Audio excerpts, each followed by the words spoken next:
I know the truth is every one of you have written a book on the Kennedy case. Well, so have I, which obviously doesn't make me very special. I wrote a book called Real Answers, and I defined what I meant by that word or that term in the book, and I'm going to talk to you about it in a little while. But before I actually get to the specifics, let me just kind of tell you why I wrote the book. As some of you know, the one or two of you who have bought my book know this. I ran the investigation, or I say I ran it, I mean I was the sort of the top guy for the staff of the investigation of the assassination of President Kennedy. I wrote the book because for 20 years after that, I never ran into anyone who wasn't fascinated with the case. And every time it came out that I had been at the top of that staff, I had 45 attorneys, researchers, and investigators working for me and $2.5 million to spend, and they said, "What do you think?" as if it was a secret. It really wasn't a secret, it's just that no one knew what the answer was because it wasn't highly publicized, and frankly I think the news media didn't really like what we found, which was that there was a conspiracy. And so I answered the questions, and over time, over the 20 years, those questions begin to kind of, in my head at least, boil themselves down into not that many questions. And so I began to get into a kind of a pattern of explaining my thoughts in response to their questions. And I like to write. I'm a trial lawyer. I write a lot in that capacity. And finally I had some time 20 years later. I never really intended to write a book on the case, but really what drove me to write it was just simply that I wanted to write something, and there aren't very many things in life I know anything about, so I knew something about this one, and this was the subject. Perhaps not a very lofty reason, but that was the truth.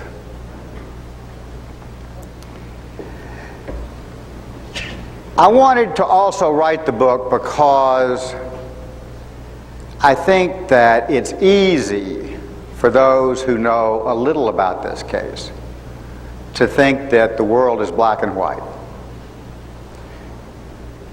I listened with, I guess, amusement and agreement to what my friend Bob Tannenbaum said about Congress and how inappropriate an organization that is to do an investigation.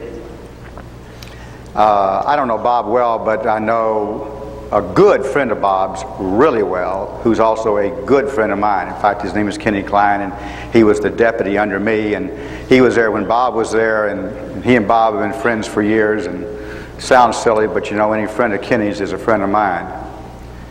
And I think when Bob told you about the kind of horror experience he had with Congress during the time he was there, that's, I'll bet you, the absolute truth. I've heard the same kind of stories about other people, or from other people who were there. It really wasn't my experience, although I have to agree with Bob that if you were to pick the best of all entities or forms to do an investigation, it probably wouldn't be Congress. I might not in public comment on congressmen quite in the forthright manner that Bob did, but I had my own views. I'd been to Washington twice in my career. I started out in 1970 there when I joined the organized crime section. I didn't want to go back. In fact, when I was offered the job, I turned it down. And some weeks later, I finally reconsidered, and I flew over, and Bob Blakey talked me into coming back to Congress, and he said, "We got the staff in place, and we got all this money, and I want you to come see what the setup is and see if I can talk you out of it." Actually, I was on my way to Alaska at the time, and I was in a mobile home in Colorado halfway there, and I left my wife and two friends in the mobile home and got on an airplane, and they were just stuck in a trailer park there in Colorado, and I flew back, and Bob Blakey said, "Look, here's the deal. We got 45 attorneys, researchers, and investigators. You got $2.5 million to spend. And if you come run this investigation, you can run it however you want. That's maybe a slight exaggeration, but I knew Bob, knew him for years. Very few people in the United States could say that. I thought he was one of the ones that could say it and carry it off. Let me make something clear before I go any further. My book is called Real Answers. It doesn't mean it's the truth. If you want the answer to any of the subjects I'm going to talk to you about, wait till you die and ask God.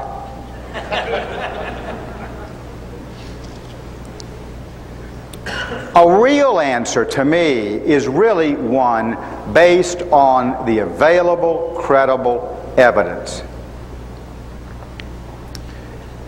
Obviously, a lot of the real answers I'll give you are just my impressions. And I'm going to tell you another thing. I'm not here without a tie on with any disrespect. My wife thought, I said, I'm not going to wear a tie today. And she said, well, you can't do that. That's disrespectful to those people. And I said, no, I don't think so. A tie can mean a lot of things. It can be a symbol of respect. And all the people up here wore ties, probably for that reason. I chose not to wear a tie for a different reason. Ties are also symbols of authority. I'm not here to talk to you as an authority. I'm not here to tell you the answers. I am going to tell you some of the things that I think are real answers if you define it the way I did. It's the best answer that I could find after spending a lot of money and a lot of hours based on what I thought was the credible evidence. Now, my experience was different than Bob Tannenbaum's. To me, the committee didn't have those problems. They didn't take our postage away. I did do what I wanted to do. Never once in the scope. Now, that doesn't mean what I did is perfect. Don't misunderstand me. But nobody ever came to me and said, don't do this. Color it this way. Now, why is that? Was there a different Congress than Bob ran into? No. Were there no biases in the Congress that the committee members that we had? Absolutely. That would be ludicrous. Show me the man without a bias and I'll show you a guy who's already died. They had their biases. In fact, there's a really, really funny cartoon that we did some of our stuff in a closed session initially, and then it all became public later. But at this particular point, it was a closed session. And when we finally got the conspiracy evidence, the acoustics that said there were 4 shots fired and at least 2 shooters, we presented that to the committee in closed session. No one was supposed to know at that point in time. We made it public very shortly thereafter, of course, but at that point it was a closed session. One of the congressmen, when the evidence was presented, put his briefcase under his arm and started out the door and said, well, Lou, to the chairman of the committee, I won't be able to serve on the select committee anymore. I got to go on to more important affairs of Congress.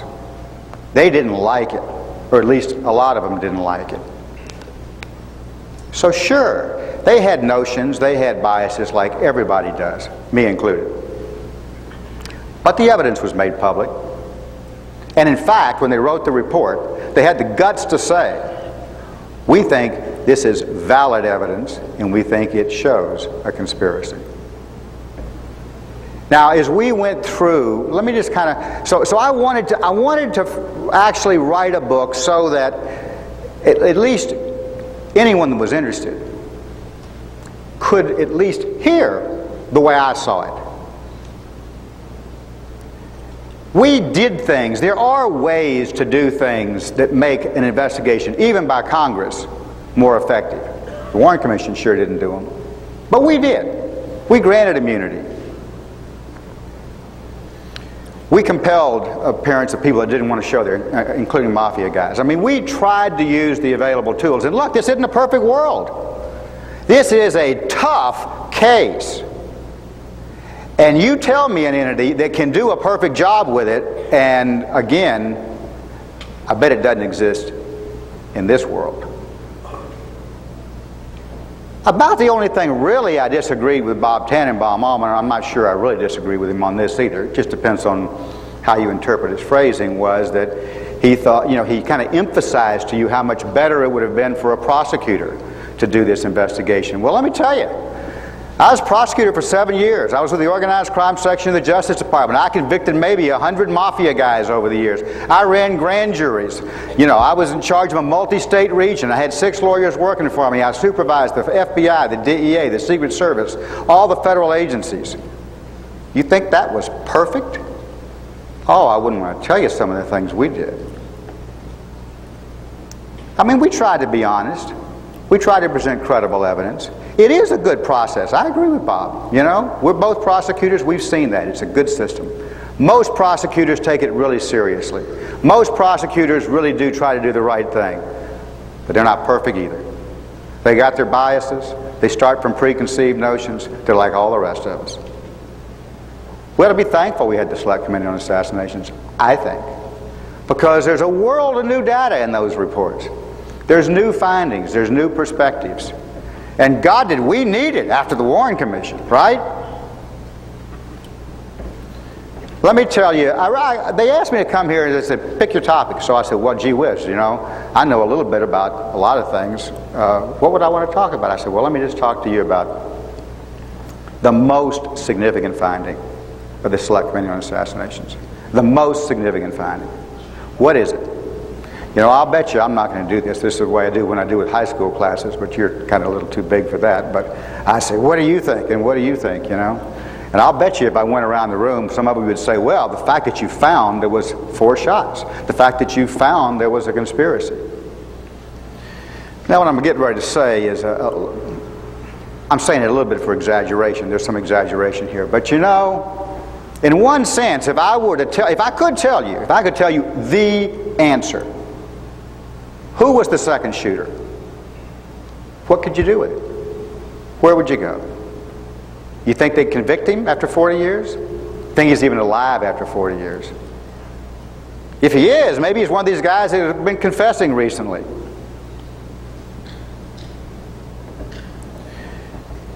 I think the most significant finding of the Select Committee on Assassinations was, ironically, also the strongest finding. If anybody asks you about the Kennedy case and what you think, or at least when they ask me, this is what I always do. I always start out and I say, well, look, before I answer a question, let me tell you, what I think about the Kennedy case depends entirely upon what part of it you're asking me about. Because don't forget, we did our investigation 15 years after the fact. And the degree of certainty that we were able to reach, even in our own minds, varied significantly. Some things I can tell you without, in my mind, really any doubt. There is no credible argument to the contrary. Very few of those. The opening sentence in my book says something like this. John F. Kennedy, the 35th President of the United States, was shot and killed on November 22nd, 1963 while riding in a motorcade in Dealey Plaza. That's also, incidentally, the first sentence of our committee report, which I and others wrote. It, in one sense, is the only thing that there is basically no disagreement about in this case. That's it. I've summed up all the facts for you. The ones we know to an absolute certainty. But actually, there's another one that I can tell you to essentially the same degree of certainty. The Warren Commission never conducted a conspiracy investigation. Never, never, never. It didn't exist. That, to me, is the most significant finding that we made. Let me tell you, though, before I tell you more about that, I'm going to tell you why I think it's so significant, and I'm going to tell you how we got there. We started out, and we read all the books that everyone had written between 1963 and 1977. We tried to figure out all the different theories. We tried to figure out, if you're going to do a murder investigation, you got to look at least the sort of basic concept of motive, opportunity, and means. Well, how many people, if I pick one of you out of the audience, how many people do you think have the motive, opportunity, and means to kill you? Hopefully not many. You've had a relatively good life, right? In Kennedy's case, it's not just bunches of people, it's bunches of groups. He went to the brink of war with Russia. They're a suspect. He pulled the air cover off of the Bay of Pigs. The anti-Castro Cubans are suspects. The CIA had a plot to assassinate Castro. Castro is a suspect. The right-wing extremists in the South hated him for his liberal civil rights policy. They're suspects. So we tried to take these and look at all of the different things. I mean, you go through the Warren Commission, and here's what you see. Every time there was an issue relating to Oswald, their investigation was fairly extensive. Whether you like it, whether you disagree with it, whether you think they ended up on the right conclusion or not, it was fairly extensive. Maybe it's because they wanted to pin it on him, but whatever your view of that is, it was extensive. When you go through the FBI reports of the Warren Commission and it was a conspiracy issue, they dropped it like a hot potato. It's like you would come to me, and if I'm the FBI, and you say, that guy over there knows Oswald, I'd say, you know Oswald? Well, gee whiz, everyone knows the guy's been killed by Jack Ruby, and he's the chief suspect in the case. Whether he knows Oswald or not, what do you think he's going to say? Never heard of the guy. And, it's... Some guy did that to Jesus once, if you remember. I don't know the guy, right? Well, that was good enough for them. That was the end of that. And as we went through all of these conspiracy issues, investigating them, two things, for the first 6 months of our investigation, two things were fairly consistent. Every conspiracy theory that we looked at turned out to be, in our view, not right. There was a flaw in it. And some of the time it was because whoever it was that wrote the book or came up with the theory was a flake. Some of the time, it was, and more often, most of the people that looked at this stuff were sincere, honest, straightforward, concerned people who were doing the best they could in the face of reading the Warren Commission investigation and seeing that it was a farce. But nevertheless, as we looked at the books, we just kept, finding that we didn't believe the conspiracy theory. At the same time, however, it became crystal clear to us that the Warren Commission didn't intend to investigate the conspiracy issue. So what we then began to do is we started asking questions. And I deposed J. Lee Rankin, former Solicitor General, Chief Counsel.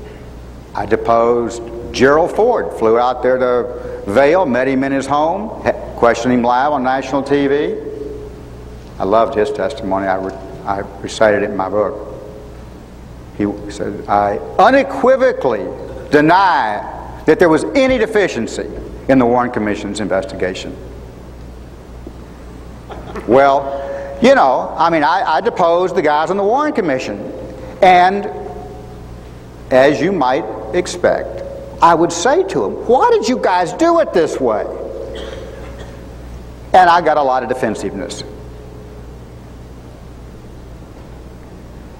Now, why did they do it that way? Why did they do it that way? Well, you know what Oliver Stone tells us. It's because it was a government conspiracy and they covered it up by destroying all the evidence. Now, I don't want to launch into all the details because what I'm really here to do is kind of get you to think through with me, the thought processes, and at least play with me the game for a little while of looking for a real answer. So, not that I'm trying to tell you this is the answer, or I just could use this for illustrative purposes. You guys that saw the Oliver Stone movie, you will remember that his premise was it was a government conspiracy, and he had two basic prongs of proof. One, there was no evidence that there was a government conspiracy. Circular. His reasoning basically was the government was involved, the government killed the president, therefore the government conducted the investigation, therefore the government destroyed all the evidence, therefore there's no evidence. Okay? And then, of course, there was Deep Throat, the Donald Sutherland guy. And, of course, Garrison and Stone admitted that Garrison never had any such conversation with anybody and didn't go to Washington ever during the course of the investigation. So I just point that out, to not that you agree with me, not that that's the whole story, of course, but for illustrative purposes. Does the fact that I can stand here and cut down that premise for the movie, does that mean the government didn't do it? Of course not. Could the government have done it? Of course. Has there ever been, in my view, a credible case with hard, credible evidence proving that the government did it? I don't think so. What did we find? Well, you know, and this is interesting to me, and maybe this is just sour grapes on my part, because when the movie started, you know, I called up there, and they were getting ready to produce the thing, and I said, look, my name's Gary Cornwell. I ran the investigation for the House of Representatives. I said, look, I'm not looking for publicity. I'm not looking that you use my name. I'm not looking for money. I don't expect you to ever mention my name or pay me anything. But if there's anything I can do to help you, tell you where to look for stuff, tell you who the witnesses might be, whatever it might be, I'll drive to Dallas and do it, just because I think it'd be a public service. And they said, no, sir, we know the story we want to tell. Stay in Houston. So what did we come up with? Well, I think it's just as interesting a story. It's probably a bigger story. It's a more interesting story. It's a story that, in fact, based on the evidence, I think is the real answer. Let me just go through a few highlights of what I think the answer is. And this is after asking Gerald Ford and everyone else and getting this baloney that they did a great job.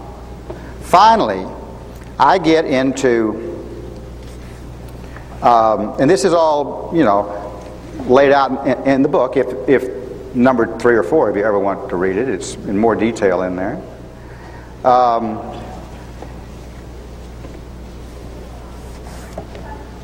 I got Nicholas Katzenbach in my office. And Katzenbach was the guy that sort of was behind putting the Warren Commission together. And Katzenbach's story to me was basically that all these rumors and speculations were a huge problem to them in running the government. Internationally, assassinations have typically been power takeovers. Everyone thought Johnson did it, everyone thought the CIA did it, on and on and on. And they literally put the wheels of government into gear to convince the American public that Lee Harvey Oswald was a sole assassin. In fact, let me see if I can read you this thing real quickly here. On November 25th, 1963, Mr. Katzenbach writes a memo to Bill Moyers in the White House. And here's what it says. Now, you understand this is 2 days after the assassination. This is Monday, right? This is Monday, November 25th. Oswald was just killed the day before. The public must be satisfied that Oswald was the assassin, that he did not have Confederates who were still at large, and that the evidence was such that he would have been convicted at trial. Speculation about Oswald's motivation ought to be cut off.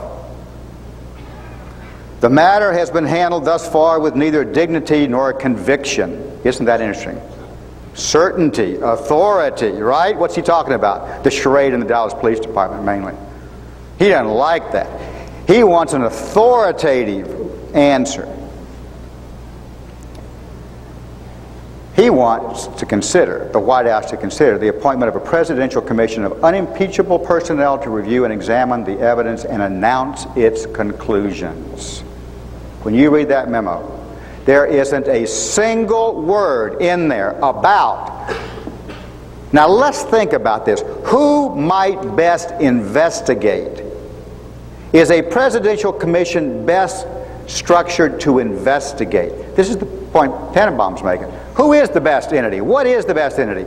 They never gave it any thought. They could have cared less.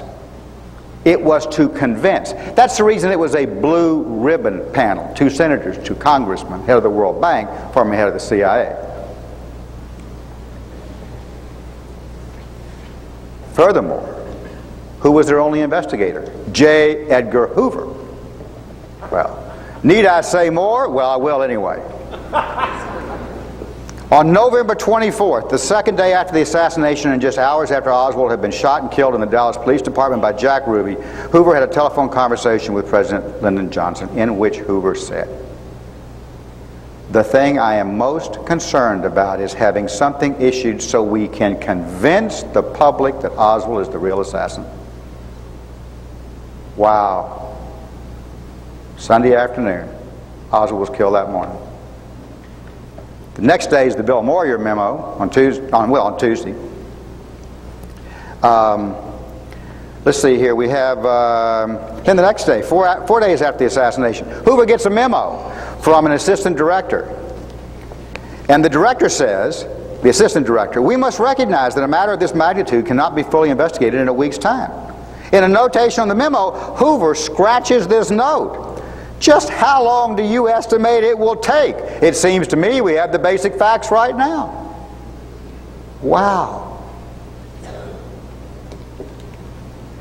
3 days later, November 29th, this is Friday, 1 week after the assassination, Hoover records a memo and a conversation with President Johnson. "I advised the President that we hope to have the investigation wrapped up today, but probably won't have it before the first of the week, due to an additional lead being pursued." An additional lead. Now, the FBI, he didn't quite get that lead wound up as quick as he hoped. The FBI's report setting forth its conclusions that Oswald was acting alone and killed the president was transmitted to President Johnson by Deputy Attorney General Katzenbach, still involved, 1 week after the Warren Commission was created. It took the Warren Commission another 9 months to, quote, "review and examine the evidence and announce its conclusions," to use Katzenbach's memo for the phrasing. Now, you all know some probably really bad things about Hoover, but let's just talk about the one thing we can say with an absolute high degree of certainty. Hoover ran the FBI with an iron hand. Hoover never let anyone criticize the FBI. If there was the slightest criticism of the FBI, he jumped on them, as we say in Texas, like a duck on a June bug.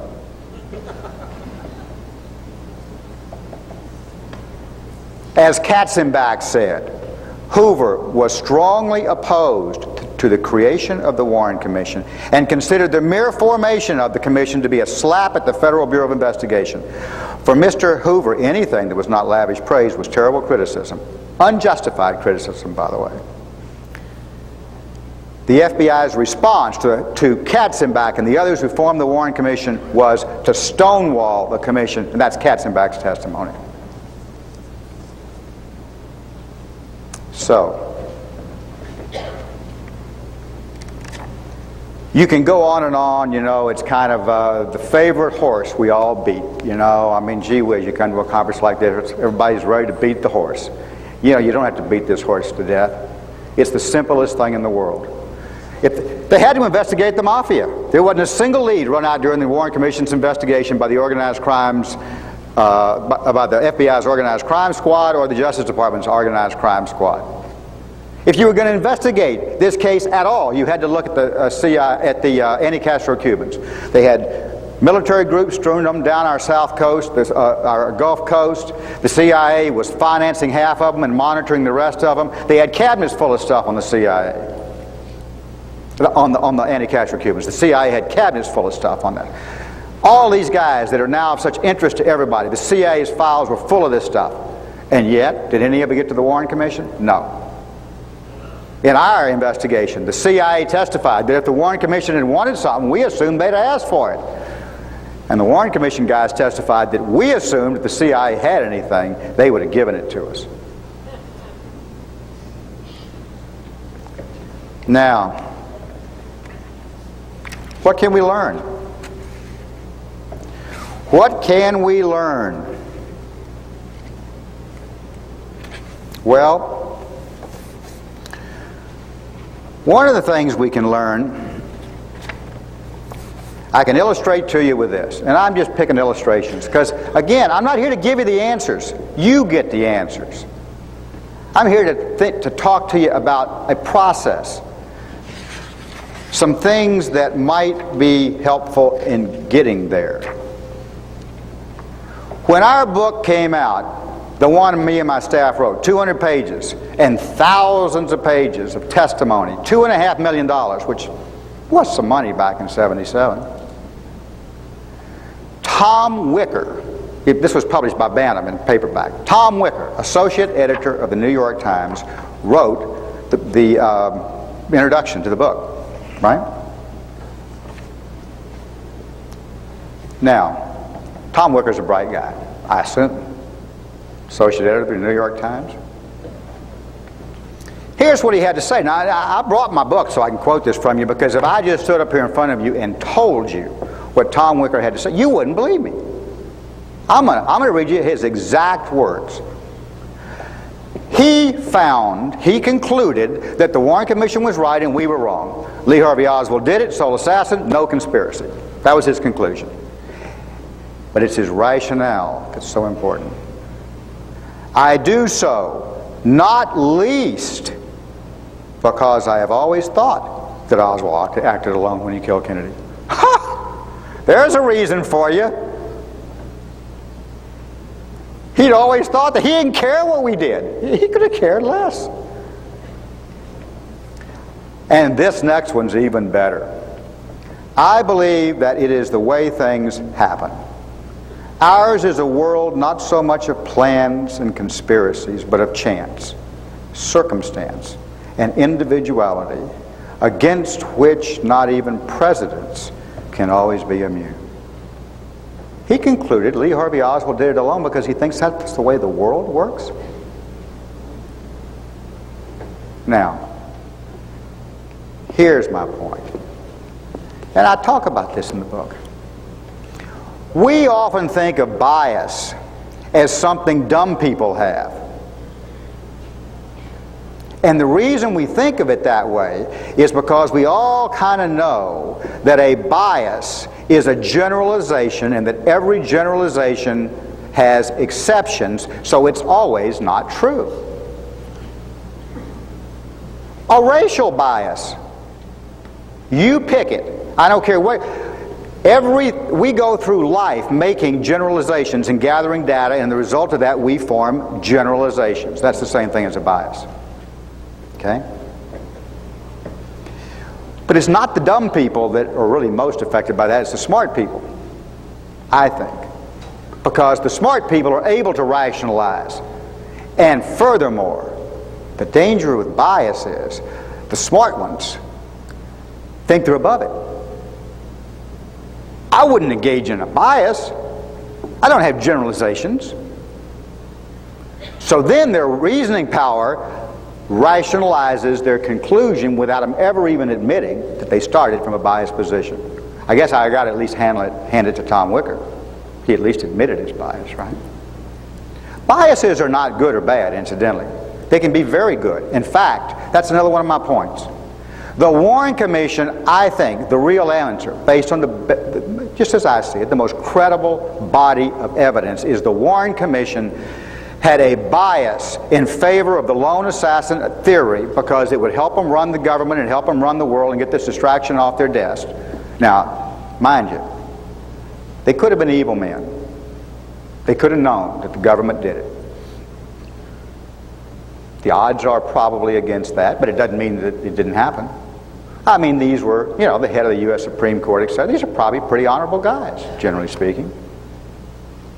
It does shock me how they fail to, you know, admit the truth. And it shocks me that they lied to us when they wrote the Warren Commission's final report and said if there was evidence of conspiracy, it was beyond the reach of the government. I mean, that's pretty shocking stuff. But it doesn't mean they killed him. It doesn't mean they know who killed him. But you know, forget Oliver Stone's wild theory. What a shocking deal this is, right? Our government, the most prestigious guys we could come up with, lied to us. Blatantly, unequivocally. Anyone tells you the contrary is not telling you. It's the one thing we can say. It's the finding of the Select Committee on Assassinations that is the most important single finding we made, and the one we made with the highest degree of certainty. But don't think it affects just the guys that think that Lee Harvey Oswald did it alone. It affects the guys that thinks there was a conspiracy too. Let me just illustrate the point. I don't mean to pick on anybody, because I think one thing that we do wrong in this Kennedy case is we always take it personally. We always want to destroy somebody.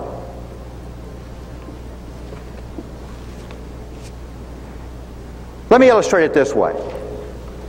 Let's take the single bullet theory. We talked about it this morning.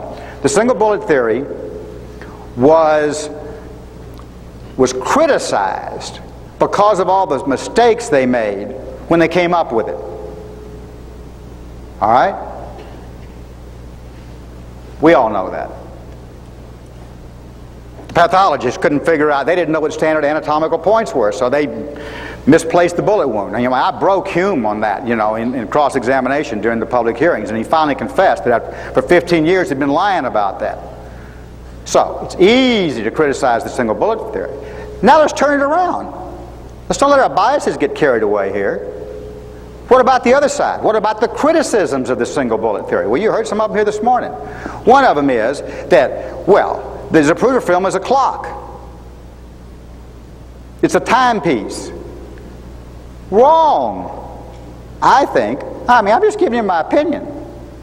It may be the most interesting piece of evidence we have. It's not a clock. The reason it's not a clock is there's only one place on there you can tell what's happening. When the bullet hits the head. What was that? Frame 313 or something? Every other event on there is an inference. If you're talking about when the bullets hit, you're drawing inferences backwards from body reactions which you can't see clearly except with respect to the bullet hitting the head. You didn't see that one. I'm telling you, I described this in my book. I had an accident one time. I went through a bunch of brush skiing. I tore my face all apart. I stuck a huge stick in my hip. I swam to the boat. I walked to the car. I looked in the mirror. My face was torn completely off. My eyeball was sticking out there with no skin around it. I wasn't hurting.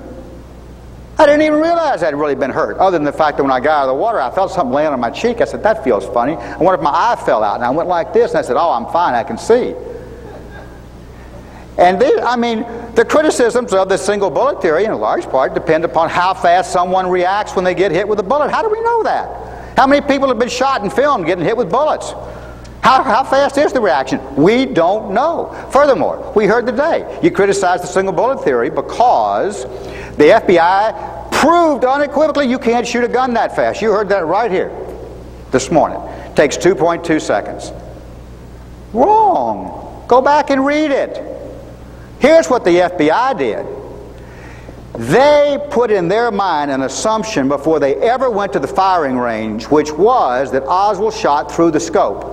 Why in the world would you make that assumption, since this is the machinations of, if he was the guy, a sick mind? You're going to try to figure out what was in his mind? Give me a break. Why didn't he use the open scope, the open sights? They were right there and right on top. Why the FBI decided they had to find that target in that scope, which takes longer, and then fire and get to 2.2 seconds is beyond me. So I took the exact gun out to Quantico, Oswald's gun.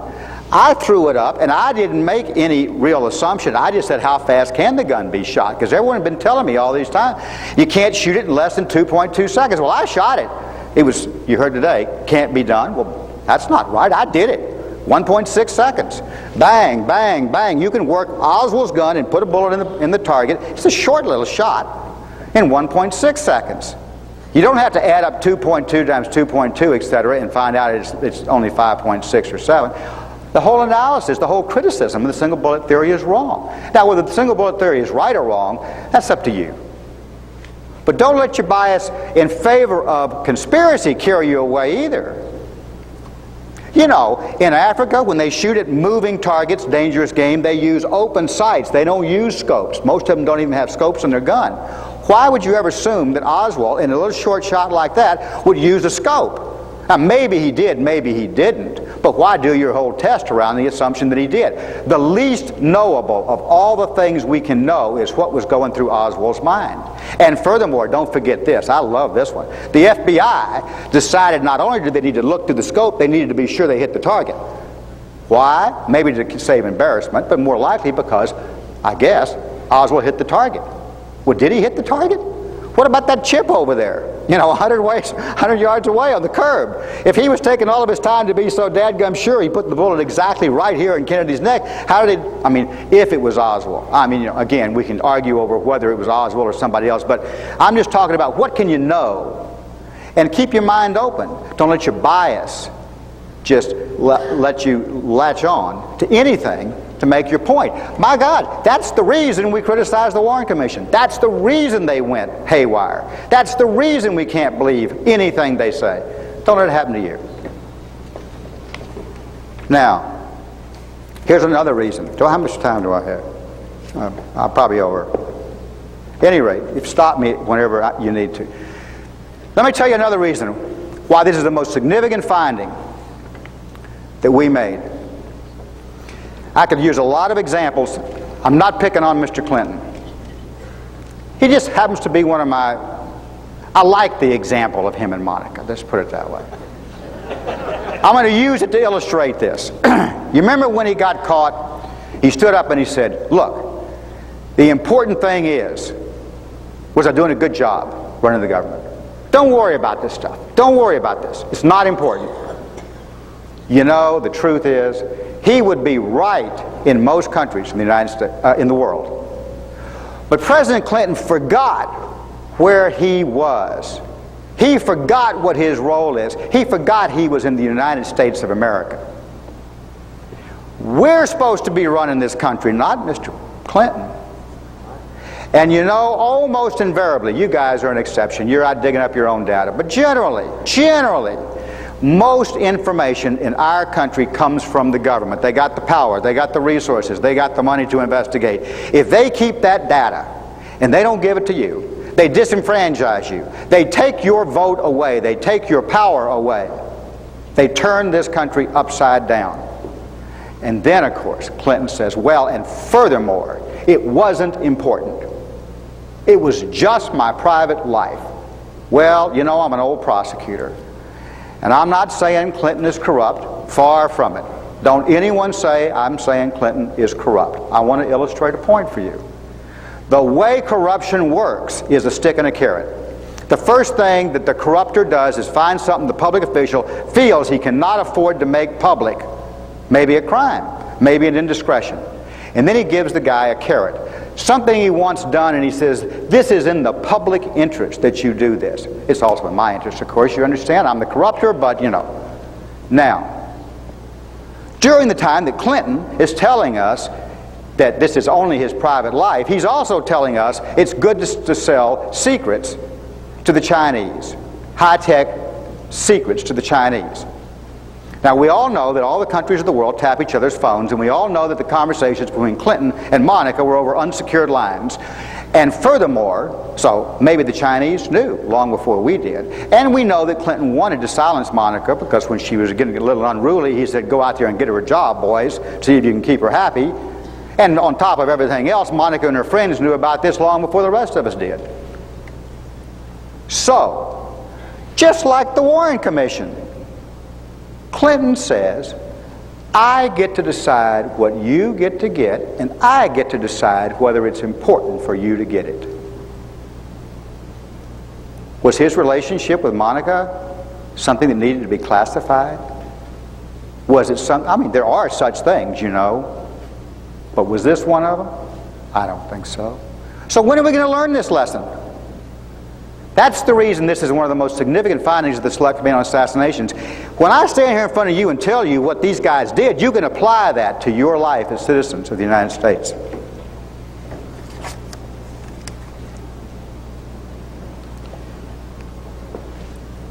The other thing that I think is so significant about this is that it teaches us another lesson. You know, my kids, I've got 11 kids and I don't know what, maybe 20 grandkids now. And so, you know, from time to time, I know you're going to find it hard to believe that someone in my family would do this, but from time to time, my kids will think it's okay to lie. And I say to them, you know, number one, why should I even talk to you if you're lying? I mean, what's the purpose of a conversation if it isn't the exchange of truth? But more importantly, I say to them, you know, they say, well, I was afraid you were going to do this to me or that. I say, well, you know, anybody can tell the truth when it's easy. The question is, can you tell the truth when it's hard? The Warren Commission didn't want to tell us the truth because they didn't think we could handle it.